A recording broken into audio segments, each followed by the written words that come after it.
ये लड़कियां एक एक कर कर इस सांचे से होकर गुजरती हैं ताकि वह राजा की रानी बन सके, और इस तरह से ये तीनों लड़कियां इस टेस्ट में पास हो जाती हैं। लेकिन अब राजा दूसरे तरीके से टेस्ट लेने के लिए 3 अपराधियों को बुलाता है और उनके सामने शराब से भरे हुए 3 गिलास को पेश करता है और उन्हें पीने के लिए कहता है। और ये तीनों उस गिलास को उठाकर जब पीते हैं तो उनमें से एक अपराधी गिरकर मर जाता है, क्योंकि उस गिलास के अंदर जहर था, जिससे यह देख लड़कियां डर जाती हैं। अब उनके आंखों पर पट्टी बांधा जाता है और उनके सामने भी 3 गिलास को पेश किया जाता है। अब इनके पट्टी को उतारकर राजा उन्हें गिलास पीने के लिए कहता है, लेकिन पहली लड़की गिलास के अंदर जहर होने के डर से इस टेस्ट को यही छोड़ देती है और फिर तभी ये लड़की गिलास को उठाकर पी जाती है। अब बचे आखिरी गिलास को ये लड़की पीने से इनकार कर देती है, फिर तभी ये लड़की इस गिलास को भी उठाकर पी जाती है। तभी राजा उस लड़की से बोलता है कि क्यों तुम्हें डर नहीं था? तो वह लड़की बोलती है कि मुझे अच्छे से मालूम है कि आप जैसे राजा किसी बेगुनाह का जान नहीं ले सकते। अब राजा इस लड़की को अपनी रानी घोषित कर देता है। दरअसल यह सब राजा का एक रचा हुआ नाटक था ताकि वह अपनी सही रानी को चुन सके। ये आदमी टाइगर को पत्थर चलाकर मारता है, जिससे टाइगर उठ जाता है और घुड़ने लगता है। तभी वो आदमी फिर से पत्थर उठाकर टाइगर को मार रहा था, लेकिन इस बार पत्थर जाकर टाइगर के सर पर लग जाता है, जिससे टाइगर गुस्सा हो जाता है। तभी एक औरत यह सब करते हुए आदमी को देख लेती है और आदमी को ये सब करने से रोकती है, जिससे आदमी अब वहाँ से चला जाता है। फिर कुछ देर बाद आदमी को वॉशरूम के बाहर से चीखने चिल्लाने की आवाज सुनाई देती है। जब वह बाहर निकलकर देखता है तो सभी लोग वहाँ से भाग रहे थे। आदमी को कुछ नहीं समझ में आता है कि क्या हो रहा है। वह अपने बच्चों को खोजने लगता है। तभी उसके पीछे से जोर की आवाज आने लगती है। जब वह पीछे मुड़कर देखता है तो उसके पीछे वही टाइगर खड़ा था, जिससे आदमी अब डर जाता है और धीरे धीरे अपने जेब से फोन निकालकर 911 को कॉल कर देता है। तभी टाइगर उसे घुटने लगता है। वह लेडी बताती है कि जल्दी ही रेस्क्यू टीम मदद के लिए वहां पहुंचने वाली है, लेकिन अब टाइगर उस आदमी को पहचान लेता है कि यह वही आदमी है जिसने उसके ऊपर पत्थर फेंका था। अब टाइगर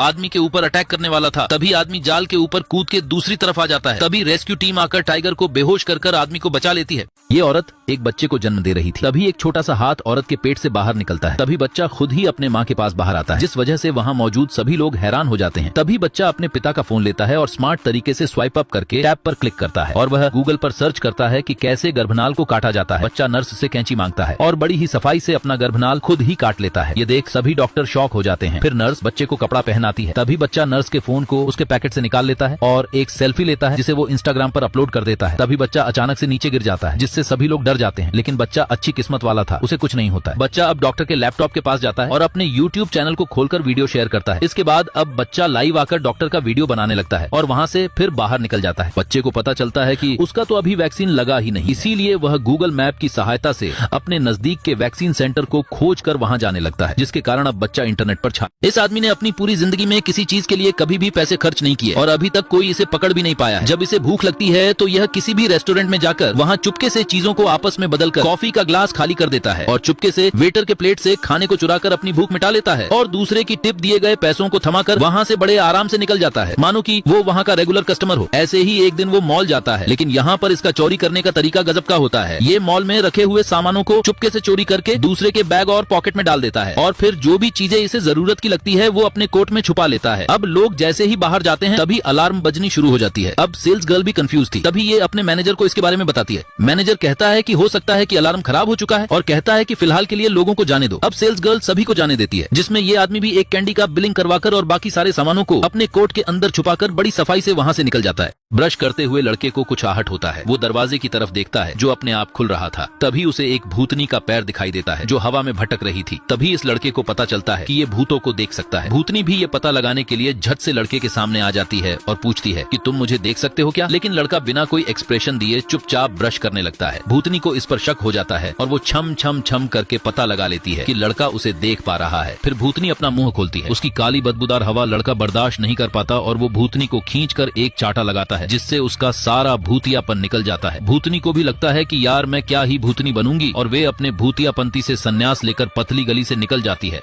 समुद्र में से बहुत सारी शार्क इस बच्चे के पास आती है, पर इसे चोट नहीं पहुंचाती, क्योंकि बच्चा रोज सभी शार्क को मछलियां खिलाया करता था और शार्क भी बड़े मजे से खेलते हुए हर रोज मछलियां खाने आ जाया करती थी। लेकिन एक दिन अचानक बहुत बड़ा चक्रवात तूफान आ जाता है और जहाँ बच्चा रहता था वो जगह टूट जाता है। बच्चा अब उस समुद्र में एक टप्पर था जिसके चारों तरफ शार्क ही शार्क थी।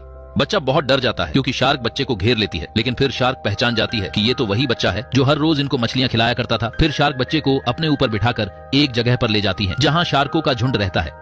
बच्चा यही रहने लगता है और कुछ दिन में वो पानी के अंदर सांस लेना और तैरना भी सीख जाता है। बच्चा धीरे धीरे मछलियों की बातों को भी समझने लगता है और देखते ही देखते बच्चे के शरीर पर शार्क जैसे निशान आ जाता है और उसके दांत भी शार्क जैसे नुकीले हो जाते हैं यहाँ तक कि उस बच्चे की पीठ पर भी शार्क जैसे ही पंख आ जाते हैं। फिर एक दिन जब एक लड़का फिशिंग कर रहा था तो बच्चा उसके कांटे में फंस जाता है।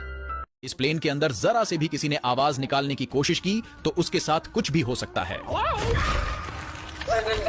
दरअसल ये फ्लाइट टेक ऑफ होने वाली होती है, तभी एयर होस्टेस सभी यात्रियों को शांत हो जाने के लिए कहती है। ये सभी को इंस्ट्रक्शन देती है कि कोई भी इस फ्लाइट में जरा से भी आवाज ना निकाले, नहीं तो एक क्रिएचर आके उसे अपने साथ लेकर चला जाएगा। अब सभी लोग एयर होस्टेस की बातों को सुनकर डर रहे थे। वही ये बुढ़ा अपनी सेटिंग करने के चक्कर में लगा था। तभी एयर होस्टेस बुढ़े चाचा जी को बुढ़ापे में हरियाली देखने से मना कर देती है और शांत होने के लिए बोलती है। ये लड़की ज्यादा फोन पर बकबक करती है जिससे एयर होस्टेस उसके फोन को ले लेती है। ये बच्चा भी रो रहा था, ये उस बच्चे को चुप करा देती है। अब सभी लोग शांत थे, लेकिन तभी यह कल्लू अपनी गलती की वजह से गायब हो जाता है। यह क्रू मेंबर कुछ अनाउंस कर रहा था, तभी वो क्रिएचर उसे भी गायब कर देता है। ये चाचा टांग उठाकर आराम करने के चक्कर में मौके का फायदा उठा रहे थे, लेकिन अगले ही पल उनके कर्मों का फल मिल जाता है। ये यात्री डरा हुआ था क्योंकि उसके साथ एक तोता था। वह जानता था कि अगर तोते ने आवाज करी तो वो भी उसके साथ गायब हो जाएगा और आखिरी में भी वैसा ही हुआ।